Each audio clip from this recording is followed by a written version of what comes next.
ముందుగా ఈనాటి ఈటికాపుర సంక్రాంతి మహోత్సవాలకు ఇచ్చేసినటువంటి స్థానిక శాసనసభ్యులు, ఆంధ్రప్రదేశ్ డిప్యూటీ సీఎంగా ఉన్నటువంటి నా దేవుడు పవన్ కళ్యాణ్ గారికి పాదాభివందనాలు తెలియజేసుకుంటూ, ఈరోజు ఇన్ఛార్జ్ మంత్రిగా ఉన్నటువంటి నారాయణ గారికి, పెద్దలు గౌరవనీయులు రాష్ట్ర సివిల్ సప్లైస్ శాఖ మంత్రులు నాదెండ్ల మనోహర్ గారికి, పెద్దలు గౌరవనీయులు మంత్రివర్యులు కందుల దుర్గేష్ గారికి, వేదిక మీద ఉన్నటువంటి ఎమ్మెల్యేలకు, ఎమ్మెల్సీలకు, చైర్మన్లకు, వేదిక మీద ఉన్నటువంటి అధికారులందరికీ కూడా పేరు పేరున ధన్యవాదాలు, నమస్కారాలు తెలియజేసుకుంటూ, ఎంత పెద్ద ఎత్తున ఇక్కడికి విచ్చేసినటువంటి పిఠాపురం నియోజకవర్గ ప్రజా దేవుళ్ళందరికీ కూడా పేరు పేరున జనసేన పార్టీ తరఫున, కూటమి ప్రభుత్వం తరఫున మీ అందరికీ కూడా హృదయపూర్వక నమస్కారాలు తెలియజేసుకుంటూ, మరి ఏదైతే పవన్ కళ్యాణ్ గారు ఉన్నారో, భావి తరాల కోసం, వచ్చే పౌరుల కోసం, యువత కోసం మన యొక్క సంస్కృతి సాంప్రదాయాలు, మన యొక్క ఆచారాలు, వ్యవహారాలు,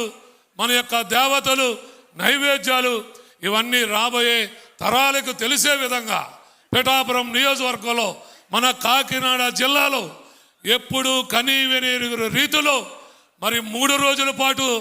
ఎంత పెద్ద సంబరాలు జరుపుతూ ఉంటే పిఠాపురం నియోజకవర్గం యావత్తు కూడా పొల్లకిల్లిపోతుంది అనేటువంటిది పవన్ కళ్యాణ్ గారికి ఈ వేదిక ద్వారా తెలియజేసుకుంటూ, పిఠాపురం నియోజకవర్గ ప్రజల కోరిక, వారి మనసులో మాట, ఈ పిఠాపురం నియోజకవర్గ శాశ్వత శాసన సభ్యుడిగా పవన్ కళ్యాణ్ గారు ఉండాలని పిఠాపురం నియోజకవర్గ ప్రజలు అందరూ కూడా పెద్ద ఎత్తున కోరుకుంటా ఉన్నారు. పిఠాపురం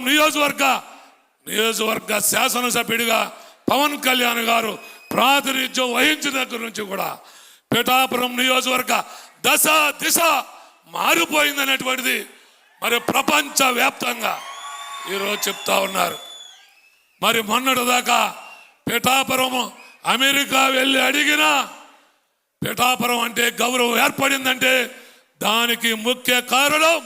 పవన్ కళ్యాణ్ గారు ఇక్కడ శాసనసభ్యుడిగా ఎన్నికవడం అనేటువంటిది పిఠాపురం నియోజకవర్గ ప్రజలు తెలుసుకోవాల్సినటువంటి అవసరం ఉంది. ఇంతమంది పెద్దలుండగా నేను ఎక్కువ మాట్లాడటం